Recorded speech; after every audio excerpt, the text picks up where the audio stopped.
welcome to Velocity Talks. My name is Christopher Durham, and I'm the president of the Velocity Institute. This is my weekly opportunity to talk to the leaders of the private brand industry. Today, I'm excited to welcome Steve Ramus from Perrigo. Steve, tell us about yourself. Christopher, thanks for having me on. And my name is Steve Ramus. I am the Vice President of Sustainability and ESG for the Perrigo Company, based out of here in Grand Rapids, Michigan, where our North American headquarters is at. And for those of you who don't know, Perrigo is one of the largest store brand providers of over-the-counter medicines, OTC drugs, nutritional products such as infant formula and electrolyte solution, as well as oral care products, so toothbrushes and flosses and whitening strips.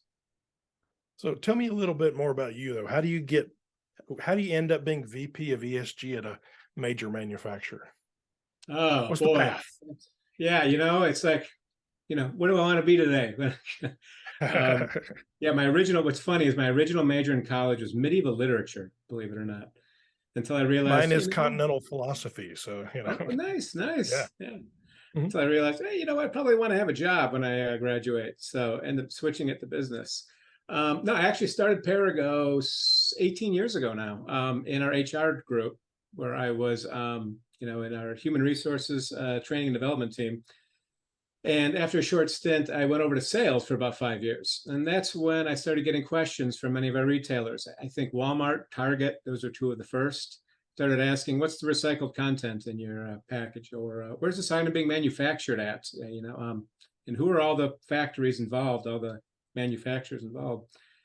And it was just fascinating to me that not only were they asking that, but in some cases at the time anyways, we didn't know the answers to a lot of that. We didn't know how much recycled content. We had to ask every time. So eventually my role was created, and my predecessor in this role kind of got it started. And then when she left and it opened up, I decided, you know what, I know our customers, I know what they're asking for in the sustainability space. I went for it. So, and the rest is history. Although I say I've been in this role now for about 10 years, but it doesn't feel like it. It feels like I've been in this role for about 2 or 3 years, because every 2 to 3 years, it's radically different. The focus in the early days was really on, a lot of supply chain mapping, and was focused on ethical and social compliance. And although that's still alive and well, the shift in recent years have really switched over to things like packaging. And it's been a lot of fun. That's why I've enjoyed this job as much as I have. It's really pulls on all my different knowledge of the business and of the company, and a lot of variety. And it's cutting edge, so it's fun that way too. So you basically cover everything of a CSG, right? So the ingredients, global sourcing, make sure children don't make it, what kind of packaging, the materials, the whole 9 yards, right? Well, I oversee the sustainability and ESG programs for that. So I don't oversee the sourcing of it, but I'm the one that oversees to make sure we're getting it from ethical places, right? I'm the partner with our sourcing team to make sure, because they want to make sure they're sourcing responsibly. So I help them do that.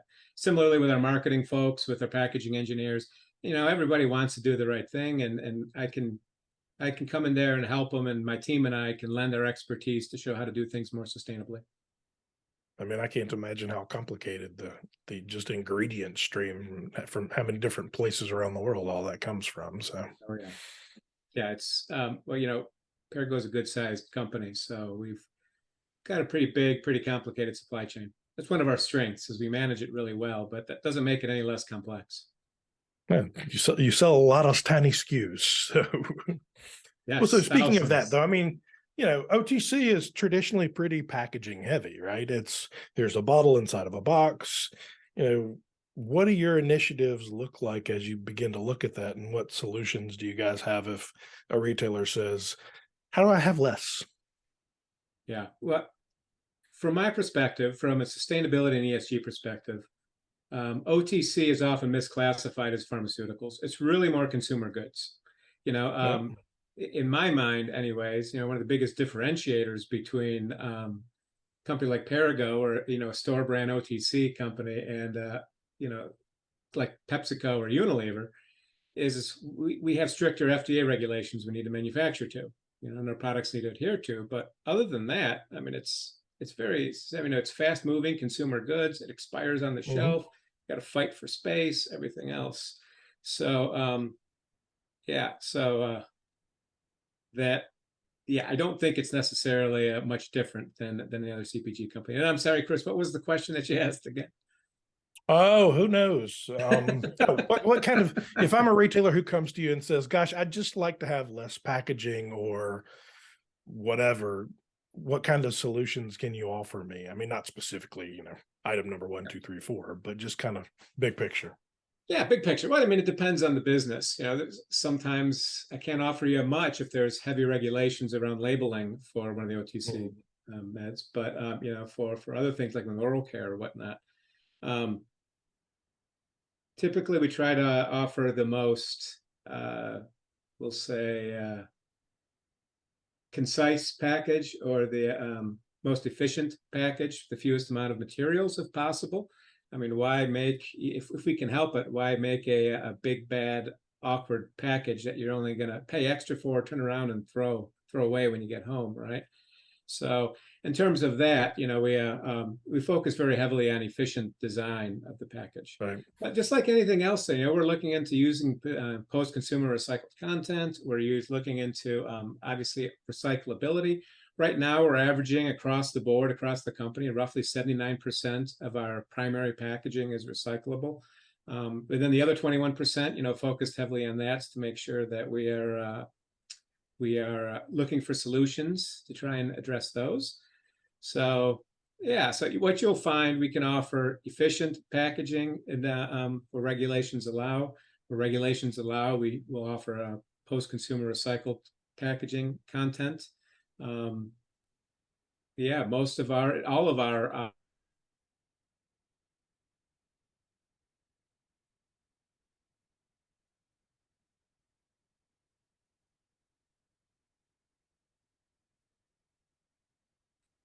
Lost you, Steve. You there? yeah. Can you hear me? Yep, I can. No worries. We can edit that out. Okay. Perfect. So let me go back. Um, you were saying you can offer post-consumer recycled content. That's what I heard. Yeah. Yes. Yeah. We can offer some of our packages. Again, we're not allowed to offer PCR for certain types of products, like regulations. FDA regulations do ban it for the use in OTC for drug contact. But in many others, our business, oral care, for example, we're introducing quite a bit of PCR into our packaging. Well, so let's talk about the year ahead. Obviously, we're now, COVID's a bit in the distance. Hopefully, everybody cross your fingers, right? The economy is still a challenge. There's a lot of, banking, there's all kinds of things going on. As you look over the next year, what does it look like for you guys? Yeah, good question. And obviously, I'm sure a lot of people would have a lot of different answers to that. I can speak to it from the ESG space. Anyways, Absolutely. Yeah. if you look back over the last several years, you look at the '09 downturn. In fact, the '09 downturn is when the whole sustainability ESG initiative really started to get their foothold. Whenever something bad happens, and then even look at COVID, look at 2020, and you look at the companies that took the bigger hit initially, and which ones kind of got off a little easy on the COVID hit, you'll find that companies investing in ESG and sustainability, they weather the blows a lot better. So I think the fact that we are heading into uncertain times, a likelihood of a recession, I've been hearing that more and more and more, makes sense following COVID. It's amazing we haven't had one yet, in my opinion. Yeah. So yeah, now is the time to invest in sustainability. It's, again, I mean, that's where I see the year ahead being. And for store brand in general, for any store brand, for anybody reading this or watching this that has any sort of store brand influence, I mean, sustainability is going to be where it's at, kind of where it's at right now. Really, just people aren't always figuring out how to make it work or how it works for them. But sustainability typically, means resiliency and being able to, like I said, weather those blows a little bit better. So I see this Yeah. next year being an even bigger year for sustainability. I see packaging being a big focus, waste being a big focus, climate being the first among equals. Um, Yeah, I think I could tell you right now, I mean, retailer buzz about and store brand buzz about sustainability just continues to climb and climb. I don't see that stopping anytime soon. I see And this you know, next year being a time frame where we figure a lot of things out. Things like recyclable blister strips, OTC blister strips, which are not recyclable and actually use a very recycling unfriendly package or a package plastic called PVC. Um, yeah, I'm really hopeful we're able to crack that code this year. well, and you were at the sustainability summit we did in Cincinnati and spoke very well. And I can tell you, looking at the event we'll do in Austin, the energy around it, that I get a call every day about that event. Are you doing it? You know, where is it? How do I get tickets? Can I speak? The whole 9 yards. So we're seeing a ton of energy around sustainability. That's pretty exciting. Yeah, I agree. I agree. It's very exciting. And there's still those naysayers out there that think it's a flash in the pan. And you see my presentation, the stats. I've Oh, I know. shared with I you my know. questions and everything. Clearly, it's not going away, right? Well, Yeah. those are the ones I direct to. Let's just be more efficient. We've been fat and happy with packaging for a long time. Be more efficient. It'll cost you less. So, Exactly. Exactly. I mean, you heard what I said. I mean, sustainability, you can do the fancy stuff. The fancy stuff might cost you a little extra. Sure, you want to get some of the fancy certifications. There might be some sort of marketing advantage to that.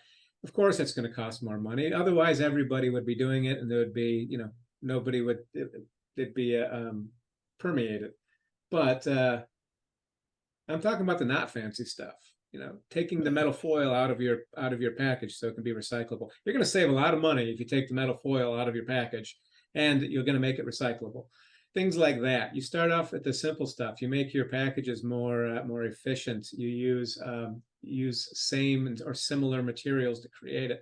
You're going to save money and you're going to be more sustainable. You start I that and know. you just put a portion of that money away, just a portion of it away, set aside for the fancy initiatives. You'll be able to pay for that and then some. That's very exciting. So let's talk about the future, your crystal ball kind of thing. What does the future of private brand and sustainability look like over the next 5 years? Well, again, packaging is where it's at. Packaging and plastics, you know, it it depends on the brand, of course. Okay, the demographic, of course, because anybody who's watching this, anybody a brand manager, they're following consumer trends. They want to give consumers what they want, right? So it's going to depend on the brand. But at the end of the day, with regulations coming out, the SEC is proposing some regulations regarding climate. Europe is tons of, right? The Green Deal in Europe is going to be very, very heavy in packaging, plastics, climate. So you got to be paying attention to those things. So the future, I would say, is you're going to have kind of two sets of companies. You're going to have those that are taking the stance early, and by early I mean now, because otherwise you're going to lose this window. But they start adopting sustainability now, investing in it now, having conversations with suppliers on it now, measuring their products, measuring their people on it. If they're starting to do that now, setting goals, then it's very possible they're going to get an advantage out of that. Okay, because the other group is going to be those groups that's going to be following the requirements. It's going to be chasing the compliance aspect of it. So when the government forces them to do it, or when their customer forces them to do it, they're going to do it, but not until then. The stuff isn't easy to do. It's going to take some time, and it's complicated in some cases. So, those people that are sitting on their hands waiting to be told that they need to do this or required to do it, you're going to be immediately behind the times. They are going to lose business. You're going to lose customers. They're going to lose business. They're not going to be able to react in time. Who knows how many fines they're going to rack up in the meantime. So getting ahead of it, meaning staying on it now, that's where I see it happening. Two ways: those that are savvy and getting on it now, and those that are laggards that are probably going to pay a heftier price than what they expect. So And kind of one, if retailers and their brands do this well, it's the opportunity to move from following to leading, right? right, absolutely. And then also, yeah, I don't really know how else to say this, but it's a sustainability for many folks. I've noticed this in the investor circles. I've been exposed to the investor piece of Perrigo and ESG, quite a bit over the last few years. And we have some shareholders that are asking a lot about it, and it's great. They're asking really good questions, and it's driving a lot of good conversation. And quite frankly, it's things that some of our customers have been asking for years as well. So we were prepared to have those conversations. But yeah, sustainability is becoming less about an environmental or a social initiative. It really is.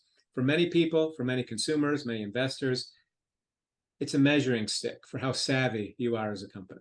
You have your old fuddy-duddy companies that have, aren't staying with the times. They're not investing in sustainability. And you know what? Today's generation, that's how they're measuring them, is how involved they are with ESG and sustainability. And those that are further along are clearly more forward-thinking, savvier companies. I mean, I can't tell you how many factories I've walked into and they're like, wow, this refrigeration is from 1957. I'm like, oh my word, how much could it be costing you to run this? No kidding. No And kidding. you think it's efficient and it's not, and you're just losing money because of this old stuff. And then that just kind of cascades down to everything there is like that. Which is why the line can't be clean, which it's just all this stuff. And you're like, guys, let's do it.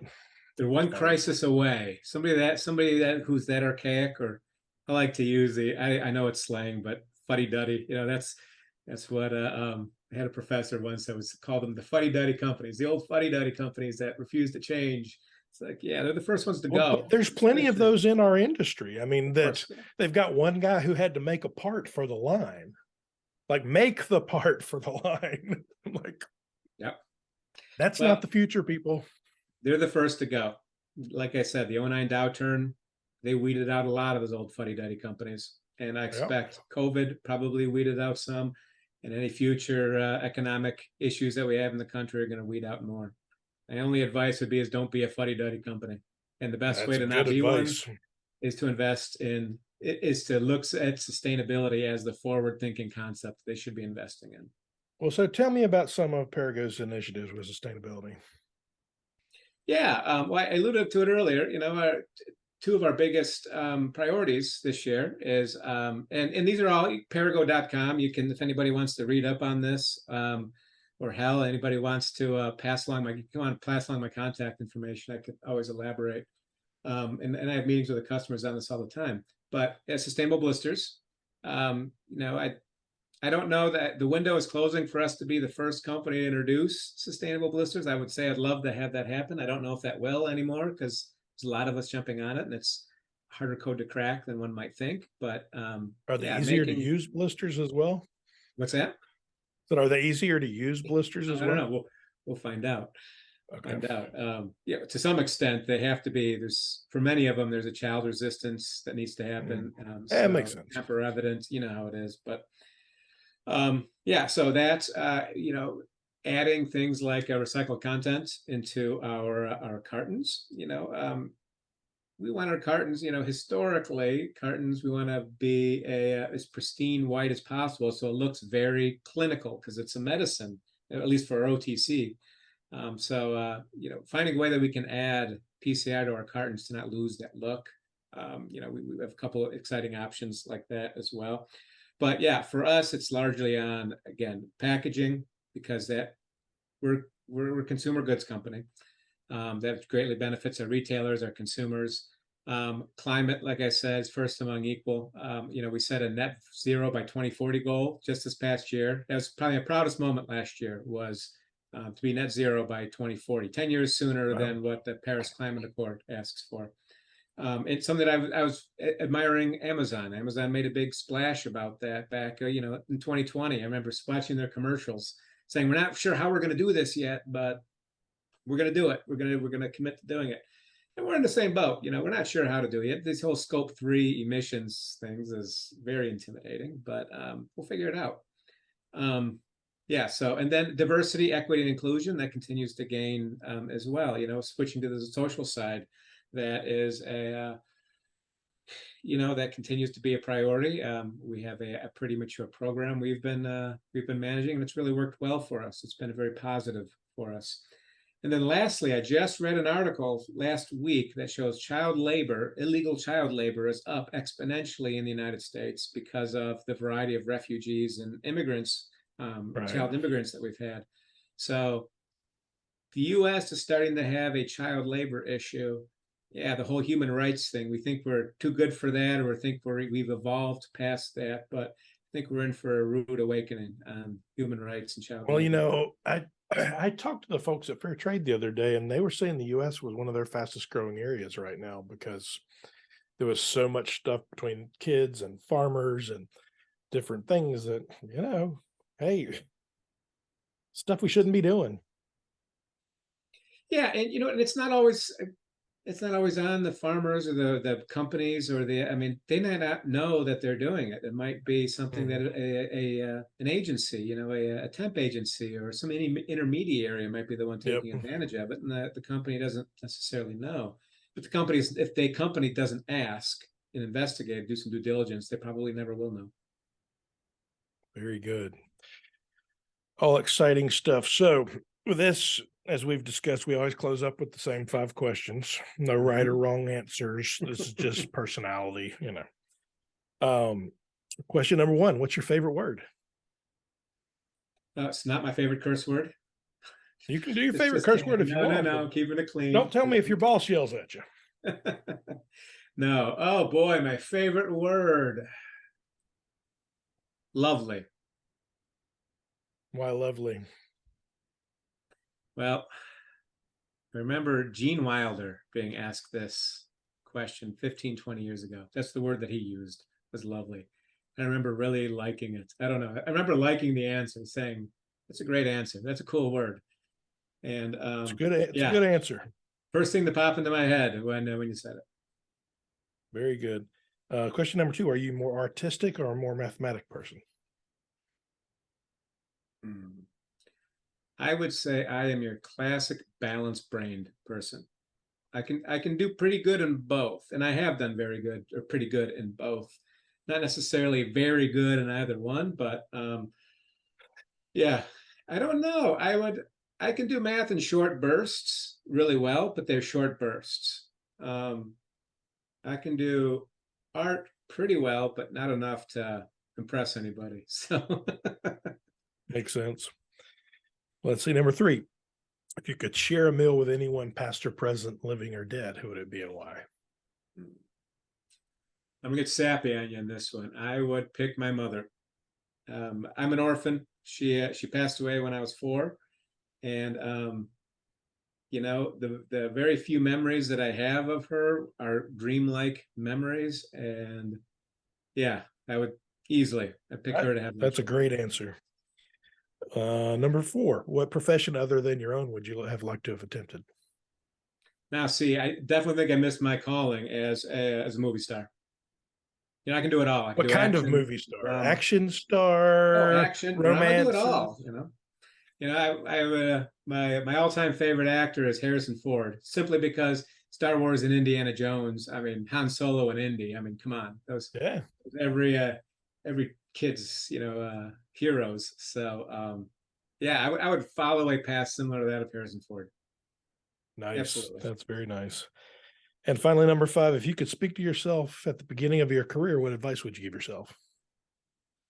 Oh, I don't know. Isn't he say this is only a 20-minute conversation? That's okay. um, to be patient, and to be thoughtful. You know, early on, he's very impatient. And I see that in a lot of kids nowadays, a lot of people entering the workforce. They just, after 2 years of experience in something, they think that they deserve their boss's job or the boss's job. And I wasn't that much different. And now I realized, yeah, I was pretty silly. So to be patient and to take your time and be patient. Because it turns out when you're 24, you're not supposed to be a VP yet. Yeah, true, true. Very good. Well, I appreciate it. So I always end this up with, because it's my show, and I get to with some plugs for the stuff we're doing. Coming up April 19th, we have a virtual innovation summit, Innovate 23, bunch of retailers, 2-hour quick session. We've fielded some innovation research to the industry, talking to them about what's going on in private brand and innovation that we'll be presenting. So that'll be exciting. May 16th through the 18th, we'll be here in Charlotte for the 7th or 8th year to do our marquee event, the Conference and Expo. So join us for that.